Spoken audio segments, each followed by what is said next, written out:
മലയാളികൾക്ക് സ്വന്തം വീട്ടിലെ കുട്ടിയാടെന്ന പോലെ സ്നേഹമാണ് നസ്രിയയോടുള്ളത്. കുഞ്ഞുനാൾ മുതലേ മലയാളികളുടെ കൺമുന്നിൽ വളർന്ന താരമെന്ന സ്നേഹം നസ്രിയ പ്രിയപ്പെട്ടതായിരുന്നു. ആ സ്നേഹം തന്നെയാണ് ചെറിയ ഇടവേളയ്ക്ക് ശേഷം നസ്രിയ ചിരിച്ചെത്തിയ സൂക്ഷ്മദർശിനി എന്ന ചിത്രത്തെ ഇരുകൈയും നീട്ടി പ്രേക്ഷകർ സ്വീകരിച്ചതിൻ്റെ ഒരു കാരണവും. ഇപ്പോൾ നസ്രിയയെ കാണുന്ന പോലെ കഥാപാത്രങ്ങൾ ചെയ്യാതെ നല്ല കഥകളുടെ ഭാഗമാകുന്ന ആഗ്രഹമാണ് ഇടവേളയ്ക്കുണ്ടായതിന് പിന്നിലാണ് പറയുകയാണ് താരം. സിനിമ വിശേഷങ്ങളുമായി നസ്രിയ മാതൃഭൂമിയോട് കോമഡിയോട് സംസാരിക്കുക. ബേസിൽ എനിക്കിഷ്ടമുള്ള നടനും സംവിധായകനുമാണ്. അതുകൊണ്ട് തന്നെ ഒരുമിച്ചുള്ള ഒരു സിനിമ എന്ന് വളരെയധികം എക്സൈറ്റ് ചെയ്തിരുന്നു. എങ്കിലും ആകർഷിച്ചത് തന്നെയാണ്. ആരും പ്രതീക്ഷിക്കാത്ത കാസ്റ്റിംഗ് ആയിരുന്നു. ഇതുവരെ ഞാൻ ചെയ്യാത്ത കഥാപാത്രമായിരുന്നു പ്രിയദർശിനി. ആളുകളുടെ ആ പ്രതീക്ഷ അല്ലെങ്കിൽ അവരുടെ ആ വിശ്വാസം ഞങ്ങൾക്ക് വലിയ ഉത്തരവാദിത്തമാണ്. അതുകൊണ്ട് തന്നെ കഥാപാത്രങ്ങൾ തിരഞ്ഞെടുക്കുന്നതും അത്രയും ശ്രദ്ധിച്ചാണ്. ആ വിശ്വാസം പോകരുതല്ലോ. സമീർ താഹിർ ആണ് സൂക്ഷ്മദർശിനിയിലേക്ക് എന്നെ സജസ്റ്റ് ചെയ്യുന്നത്. സിനിമ ശ്വസിക്കുന്ന കുറേ പേർ ചുറ്റുണ്ട്. നല്ല ക്വാളിറ്റിയുള്ള കഥകളും പ്രൊജക്റ്റുകളുമാണ് അവരുടെ അടുത്തേക്ക് എത്തുന്നത്. അതിൽ നിന്നും വീണ്ടും നമ്മൾ തിരഞ്ഞെടുക്കുമ്പോൾ ആ ക്വാളിറ്റി ഒന്നുകൂടി കൂടുമല്ലോ. ഞങ്ങൾ രണ്ടുപേരും എനർജിയും ഫേസുമുള്ള ആൾക്കാരാണ്. ഞങ്ങൾക്ക് കോമൺ സുഹൃത്തുക്കൾ ധാരാളമുണ്ട്. അവരിൽ പലരും എന്നോട് ചോദിച്ചിട്ടുണ്ട് ബേസിലും നീയും ഒന്നിച്ച് സിനിമ ചെയ്യുമ്പോൾ കാണണമെന്ന്.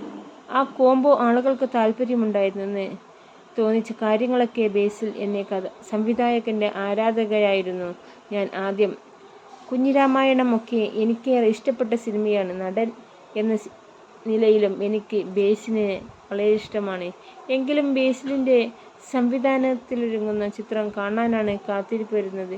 മിന്നൽ മുരളിക്ക് ശേഷം ബേസിലെ ഒരു ചിത്രം ഞാൻ ചെയ്യേണ്ടി വന്നിരുന്നതാണ്. പക്ഷേ പല കാരണങ്ങൾ കൊണ്ടും അത് നടന്നില്ല. അതിനും കട്ട വെയിറ്റിംഗാണ് പ്രേക്ഷകർ. അങ്ങനെ ടൈപ്പ് കാസ്റ്റ് ചെയ്യപ്പെട്ടിട്ടുണ്ട് എന്ന് തോന്നിയിട്ടില്ല. കഥാപാത്രങ്ങൾ ഒരേപോലെയുള്ളതാണെന്നും തോന്നിയിട്ടില്ല.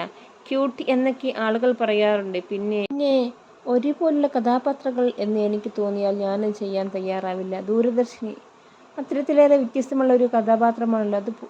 അതുപോലെ ഈ അടുത്ത വീട്ടിലെ കുട്ടി മെസ്സേജ് നമ്മൾ എനിക്കിപ്പോയി ഉമ്മച്ചിയുടെ അടുത്തുനിന്ന് പിച്ചയ്ക്ക് കിട്ടാറുണ്ട്. ഉമ്മ എൻ്റെ കല്യാണമൊക്കെ കഴിഞ്ഞ് വലിയ കുട്ടിയായി എന്ന് ഇടയ്ക്കിടെ ഉമ്മച്ചി എന്നെ ഓർമ്മിപ്പിക്കാറുമുണ്ട്.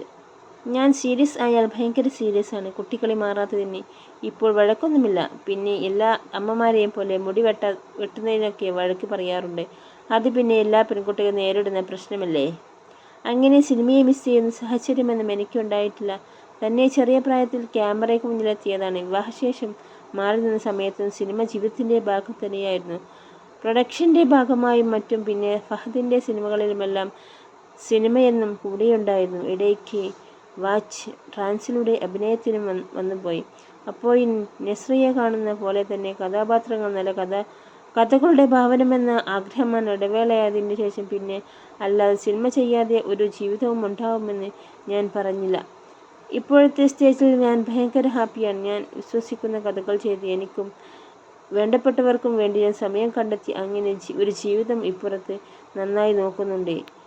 അതുകൊണ്ട് തന്നെ 100% ഹാപ്പിയാണ് ഞാൻ.